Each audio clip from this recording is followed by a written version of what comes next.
Magandang araw sa iyo, kaibigan. Ito po muli si William, ang iyong kaibigan na may kapansanan. Anong emosyon na madarama mo sa mga susunod na senaryong babanggitin ko? Buong araw kang stuck sa traffic sa EDSA, wala ka na tuloy nagawa.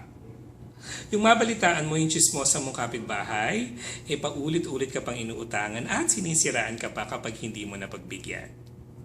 O yung makita mo yung sa TV at sa mga balita, yung mga terorista na walang habas kung pumatay at mag-create ng destruction all around.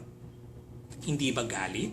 Hindi ba nagpupuyos na sama na loob at nanggigigil na poot ang nadarama mo sa mga ganitong pagkakataon?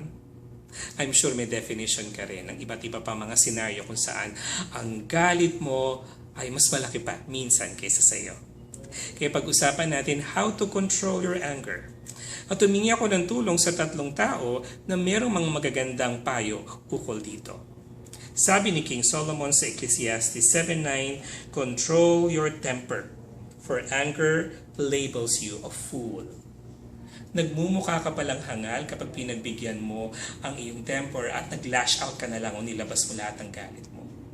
Yung nag-create ka ng isang eksena na nagbasag ka, nagwala ka, at sa tingin, akala mo sa unang tingin na ikaw ang pinakamatapang, sa mata pala na nakakikita, ikaw pala ay isang hangal.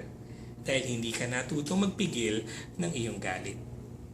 Pangalawa naman ay sabi ni James sa chapter 1 verse 19, everyone should be quick to listen, slow to speak, and slow to become angry. Continuing sa verse 20, for man's anger does not bring about the righteous life that God desires.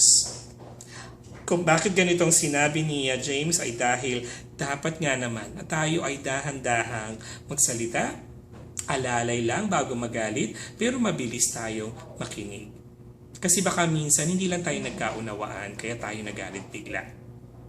At sabi rito, man's anger does not bring about the righteousness.